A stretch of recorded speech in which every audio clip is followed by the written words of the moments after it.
We are going. So, hello everybody. How's it going? Mike here, and I'm with Brad Morrison from GoWP. How you doing, Brad? Good, Mike. Thanks for having me, man. How are Yeah, you? nice. I'm good. Yeah, it's. I can't believe it's like Tuesday, the 14th of July already. It's crazy. It is It's just, flying by. It's uh, flying by. yes. So we're good. It's just it's a lot of work. But yeah, so yeah, we're fine, man. So what I want to talk about with Brad today is basically there's a couple of things. First of all, it's interesting, Brad, because essentially we're talking about page builds and how you guys are taking on, the role of development and building at scale for other Yeah. businesses. And I was going through kind of, well, why have we done this? And frankly, pretty openly, guys, why I'm so happy with it, which is why we're doing this call. I think the number one problem that you're solving is is being a reliable supplier, and I Yeah. don't think people appreciate how important a reliable supplier is, and that's what you guys are essentially delivering, right? Yeah, we've gotten a ton of feedback on that with contract. There are great contract WordPress developers out there, Hmm. but there are also some that aren't as responsive. And Yeah. and so when an agency has certain deadlines that they're trying to meet, and it's like, I really need to have this. I need transparency into the process, Yep. and that isn't always the case. And Yep. so what we tried to build this around was, okay, can we do this, kind of in bite-sized chunks where there's transparency Hmm. the whole way, but it's also a balance of not requiring a little bit from the agency so that Hmm. they bought into the process and understand what's going on, but also not bothering them and not doing too much. And so the idea that you give a project to a subcontractor or a contract freelance developer or another agency, and it kind of goes into a black hole, and Yeah.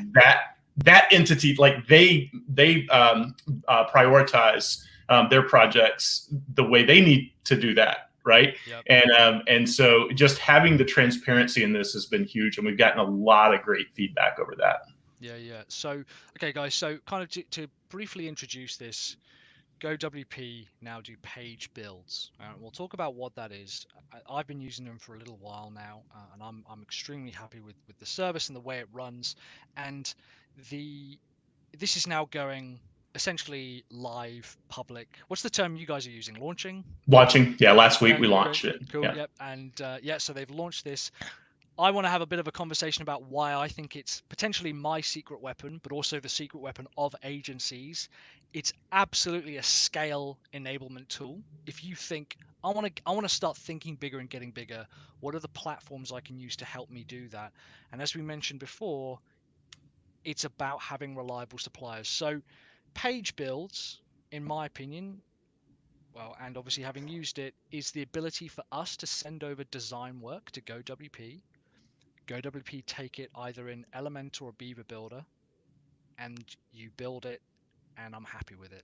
Would you say that that's pretty That's much the it. workflow? Yeah. That's it. Yeah, it kind of reduces the friction on that process, like Mm. the page build out process, and kind of how we got here was, for 6 years. 6 years next week, actually, our anniversary coming up. So Congratulations. we've been focused on maintenance and then content edits or support. And what that was is kind of reseller tools or reseller plans that agencies could take, mark up, resell, and then we do the fulfillment on a white label basis. But what it's really doing is taking the high touch, low value work that the agency is working on. We take that off their plate so that they can focus on other things that they need to do. This was kind of a natural extension of that. It's not a plan that an agency kind of resells, but it's something on the fulfillment side that helps them. It's low, very important, but lower value work. Mm-hmm. The agency can do this. They can take a design file, right? The freelancer, they can go in, they can take the design file and they can build these out. The end client may not be able to. Some of the stuff we do, the end client can even do, but it's not really the best use of their time. And so that's kind of how we got here, was what other things that are important, but the agency owner doesn't need to be spending their time on. What can we take off their plate, and then also make it a seamless process where we don't have to do a quote each time. It's just easy to submit, and we just do it. So. Yep. So let's say I've hired a designer, or we've got a design team in house, and we realize that we need these pages built, everything from singular landing pages and sales pages, which is predominantly what we use you guys for, all the way through to essentially a full website, right? Our designer goes and designs it, and what's the process then? If I want to sign up, if I'm a brand new agency, I think I just want to get someone else to build this, and again, reliably and with transparency, which I can't stress enough, guys, how important that was to us. Right. Let's say I think, okay, this sounds great. How does it then work with you guys?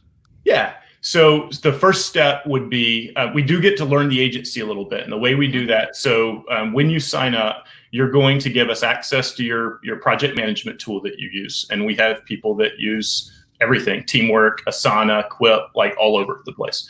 And you're going to invite us into that. So we learn this is how you do things and how you set projects up. You're going to give us what I think is really important, and it's called the project checklist. This is something that applies to all of your projects. So you give it to us one time, but it's a living document that can kind of change. And it tells us this is how we like to handle fonts. This is our stack. Like we use Beaver Themer, Beaver Builder, Astra Theme, whatever it is, right?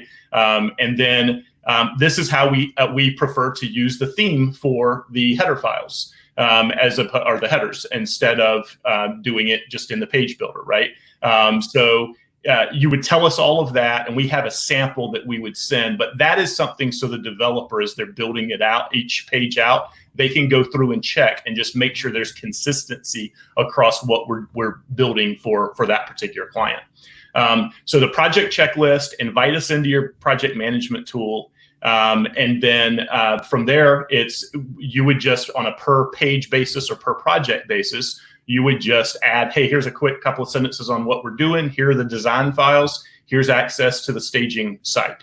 And it is important to say, with this, this doesn't scale if we're doing custom development, if we're doing advanced integrations or functionality. We're building designs out in the page builder. So sometimes there may be more work that's needed. Like we may get 80 to 90% of the way there, and then you may need a developer to go the other way. This is something where we were trying to, how can we kind of productize this and scale it, but also really help agencies that need landing pages completed, and then also websites. And so from a website standpoint, so if you have a landing page, it's very straightforward, right? We've got your project checklist. You've invited us to the tool. You've given us the design file for that landing page. If it's a full website, what you would do is just give us sitemap. You give us multiple designs. You give us content. You tell us what designs apply to what pages. So it's straightforward, and we're still going to work on it page by page. But you give us a little bit more of the details on what we're doing, the full structure of the site. So, and it's a flat price per month, right? It's a flat price, and what you get from that is you're getting at least 2 hours of dev time to work on your page build outs per day, Monday through Friday. So the limitation, we say unlimited, and there's again no friction. You can send, we complete. Some are simple and we can get a lot done. Some may be more complex and it may take us a long time, depending on how many hours we're able to devote. But it's really the time base. So you're getting the 2 hours a day, Monday through Friday, so 40 hours a month. But something that is hard for me, unless you've seen it and worked with us, it's hard for me to communicate that the 2 hours is a minimum. I'll give you an example of that. So we end up spending a lot more than 40 hours right now per client, and that could change. It's a little bit variable, but the reason is let's say we have 4 clients assigned to one developer. If we're not going to overload that developer, that's your developer. So we're not going to overload them with more work. We're not going to put 10 clients on that. But if they have 4 and they have 4 active projects, you're going to get 2 hours in an 8-hour day. If you only have 2 active projects across those 4, you're going to get 4 hours that day. We have cases where sometimes they get 6 to 8 hours that day. And so it just depends on the workload. It means you'll get something done a little bit faster than if we're able to devote those hours. So the 2 hours a day is a minimum. And I think, and it's interesting because throughout this process, this is why, I mean, I've used you guys for maintenance in the past, and then this came along and I was like, brilliant, let's do this. It's actually a case, first of all, this is a cash management process, because I'm now able to say, even if it gets 80% done by the end of the month, I know exactly how much we're spending. My hosting can't even guarantee that. My That's right. hosting is constantly being like, by the way, did you know there's an extra couple of thousand visitors or whatever? So first of all, it's a cash management process. Yeah. The second thing, and this is where I was like, okay, this is just part of our process now, is the use of our tool, and also the constant communication day in, day out. Yeah. Because, we're all running businesses, and between you and me, if someone says, look, this is all we got, we just got this section, we just got this section taken care of, Right. as long as you tell me, I'm kind of like, well, I presume you'll get it done at some point, right? Right. It's about that communication. Yeah, and that's something we early on we wanted to say. This is what we did in the latest period, like today. This is what we've done. This is what we still have left to do, so that every day there's that check in, and that's an important part of the process. You don't have the time to manage a developer on this, especially provide that daily management on something. So what we take that on. The other part of this is, you don't just get the developer, you're getting someone that does QA and an account manager, a project manager every day. So what's happening is the developer works on maybe these 4 sections. They're going to then we're going to do Q. Another person is going to do QA. We're going to kind of wrap that up and say, okay, this is what we were able to do. We're going to communicate that in your project management tool. There may be some back and forth on, oh, I gave the wrong link to this, or right, and then we would straighten that out. And then the account manager would then wrap that up nicely for the developer to start working on for the next day. But you are getting that transparency and those daily reports every single day. And that's the other thing is, like, we spent 10 years as a web agency before GoWP. And I know that punch list mode is what we always call it, where it's like, the projects develop, like we built the site, but now let's spend 3 weeks, 6 weeks, 10 weeks, 12. I saw Beth Livingston here. She may have some comments about that period too. She has some ways to kind of wrangle that time, but that is a painful part of a project, is when you've built the site, but now you've got to get the feedback, and you go back and forth and back and forth and back and forth. And it's like, but that seems simple. Well, it's not simple. That's going to be another 10 hours of dev time. By doing these daily updates like that, it keeps everybody on the same page, and you're not waiting until the end to do QA. So and that kind of, again, it's the same with the payment. It's about time management as much as it is cash flow management. It's understanding, I know what's coming in. And there's actually a good question here from Charlie. So hey, Charlie, by the way, if you're watching the replay, guys, just put page builds in the comments just so we can know. So hey, Charlie, how do you handle graphics and canonical naming of graphics on the website? So what would you say? Because I know what you guys told me, and it kind of made a lot of sense.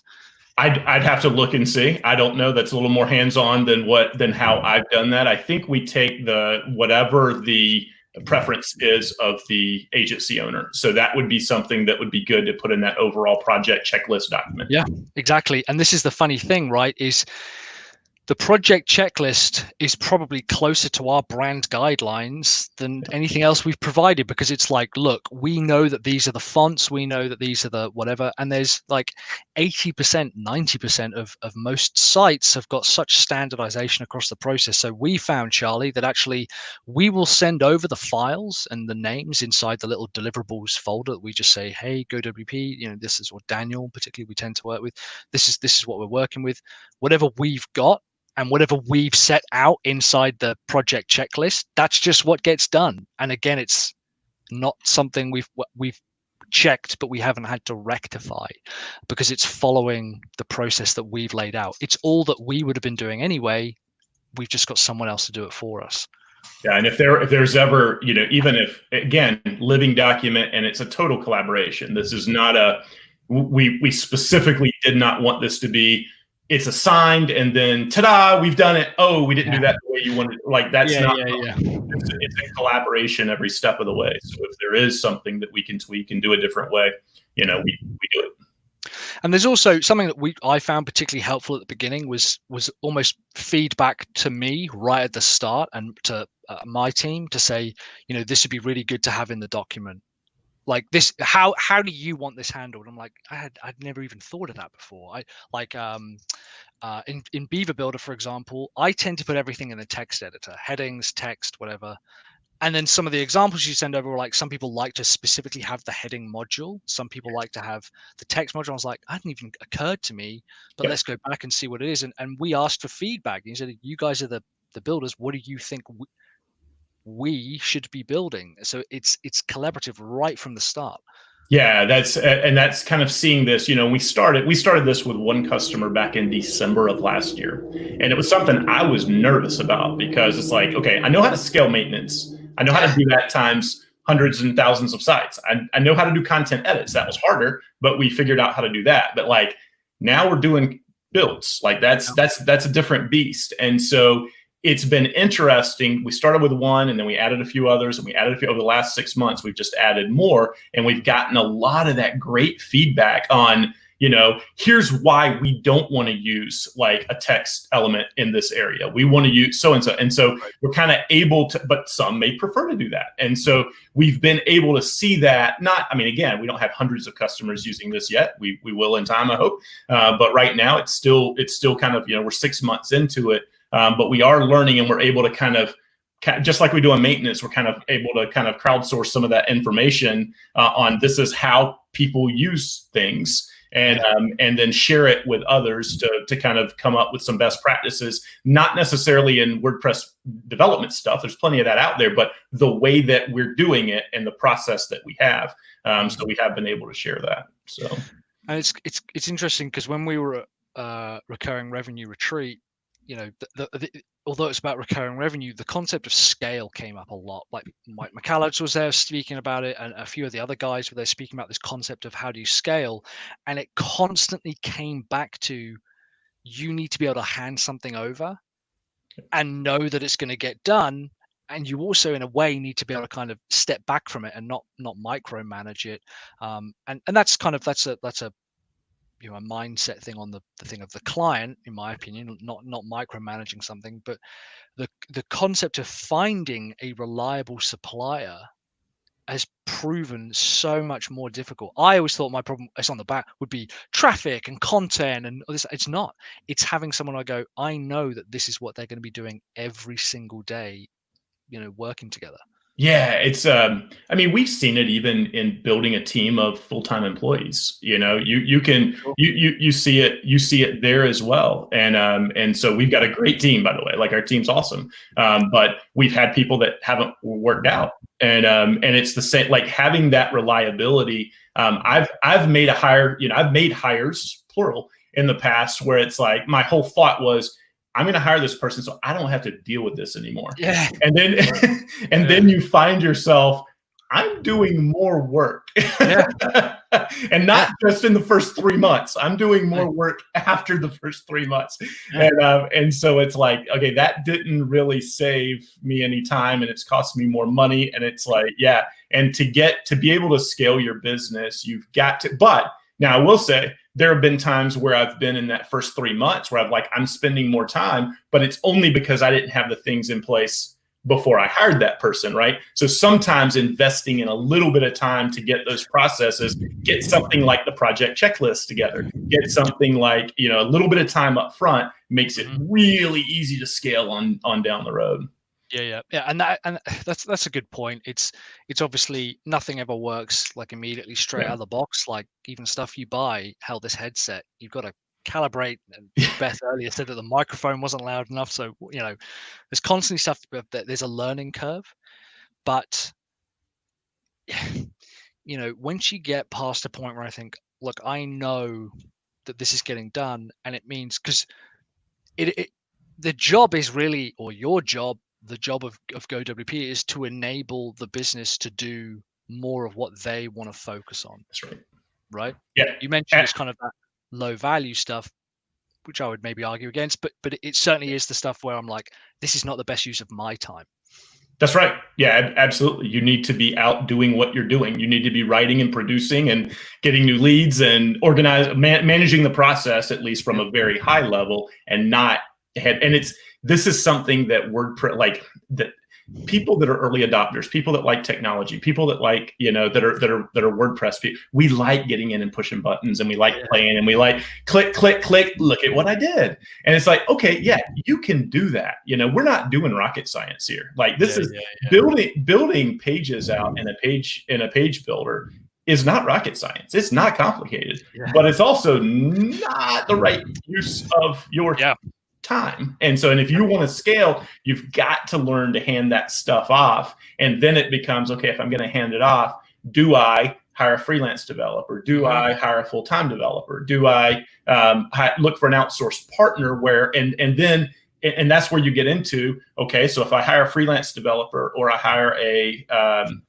another agency to do it, now I might have more work per project because I have to tell this agency each time, this is my project checklist. This is what I want. And so again, reducing the friction so that you can just go, and you've got a reliable provider for this. That's what we were aiming for with this.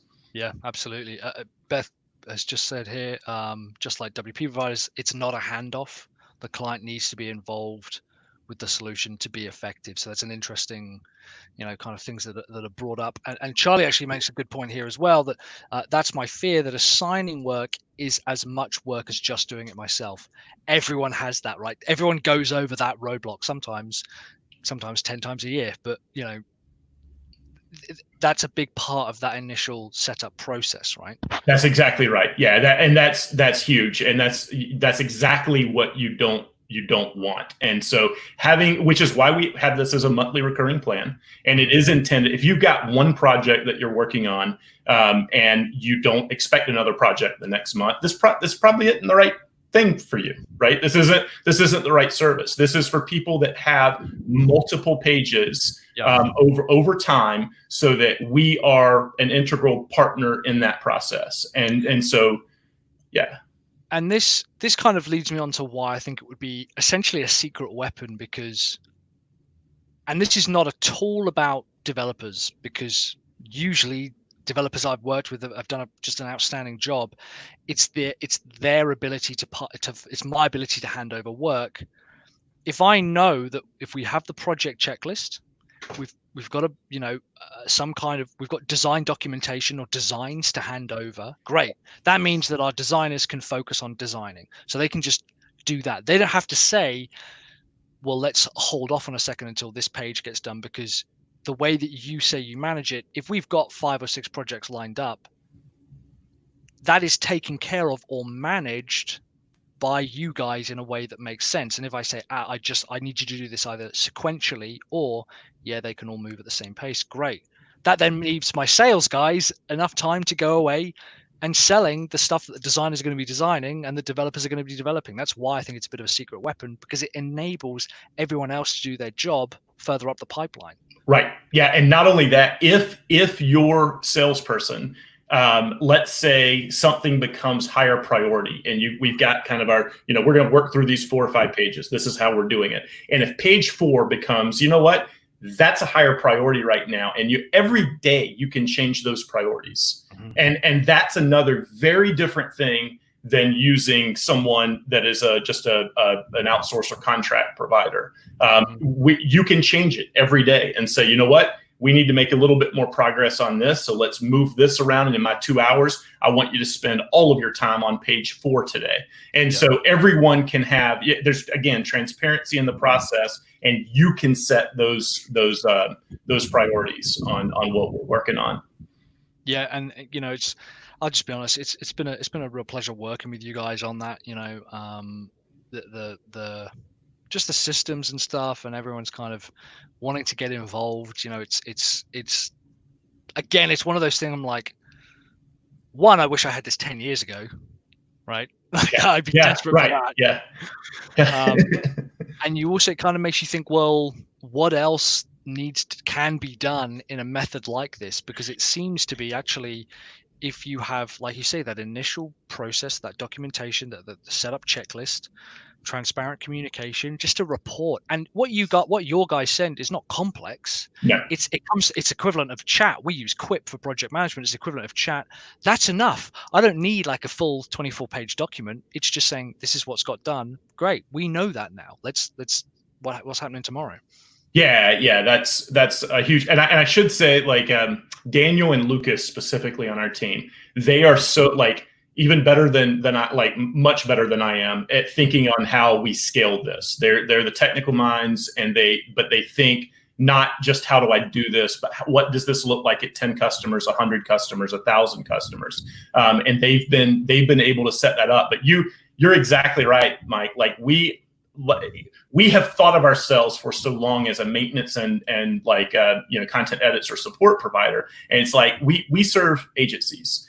What else what are agencies working on that could be outsourced in the same, where we could even leverage the existing talent that we've got now, or we could hire up to meet that need? But it's either items that they could resell and offload completely, or just back office work that agencies are doing right now that needs to be. So that's exactly where we're headed. This has been part of this. And I think it's, even as an agency owner, if you're looking at productizing your services, don't think of yourselves, or don't pigeonhole yourselves into one or two things. Let the market kind of tell you, based on the target audience that you know, let them tell you where their pain points are and what they need help with. And you may find that, yes, you might have been offering care plans and hosting and web redesign, but now, if you really look at that, you might be able to productize in a recurring way 3 more products that don't fit nicely into that.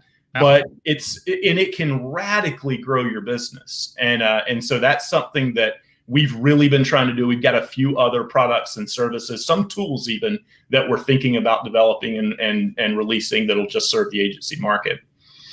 And isn't that interesting that, again, because you and I have had this kind of conversation on both sides of our businesses, like, well, this is what we do, and we realize that's not what we do. What we do is actually we enable the things 24 hours in the future or 6 months in the future, and it's all about the audience that we serve. And when you're in that mindset, it just opens up, and you think there is so much that we could do to help that audience. That's a very exciting kind of idea. It's something I've learned from you even is, like, don't ignore your, not just existing clients, but your older clients, your past clients. You're like, that is really important, because like talking to people that used to work with you and no longer work with you, but may work with you again, and getting a good pulse on that is huge. But the constant back and forth, and that's what we like internally. We don't do a lot of content marketing. We don't do paid ads.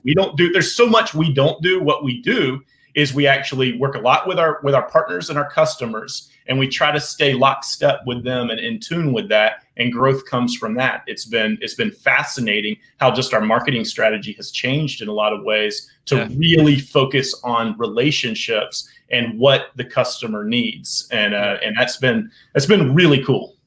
Yeah. Well, like I said, I love the service, and guys, if you want to go to the main kind of information page, you just head to sellyourservice.co.uk/GoWP, GoWP, and that'll redirect you.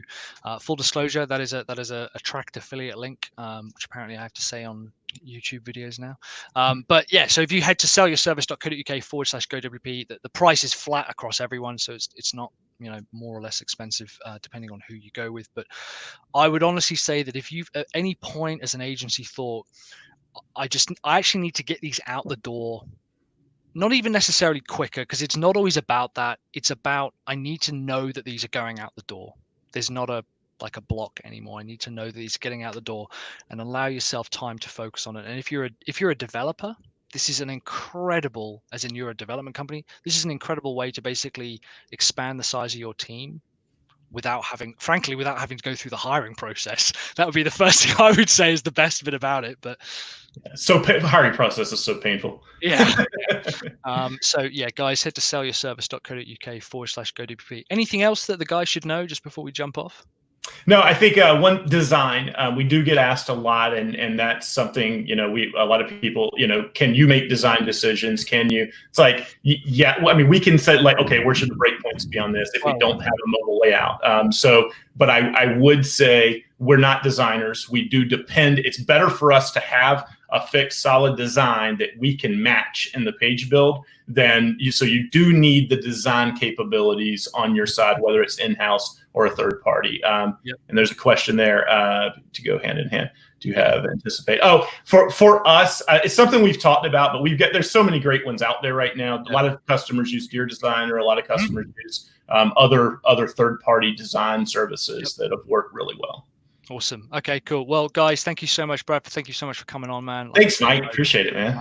Sellyourservice.co.uk/GoWP. In the meantime, everyone, thank you so much for watching. I'll be in the comments of both YouTube and Facebook. And if anyone wants to reach out to Brad, you guys have got the Facebook group as well. That's open. That's right. The Niche Agency Owners Group. GoWP cool. Niche Agency Owners. It's open. Come join us. I'll make sure to put the link in that down below. Oh, and thank you as well for the extremely generous deal that you did earlier with the guys buying the books.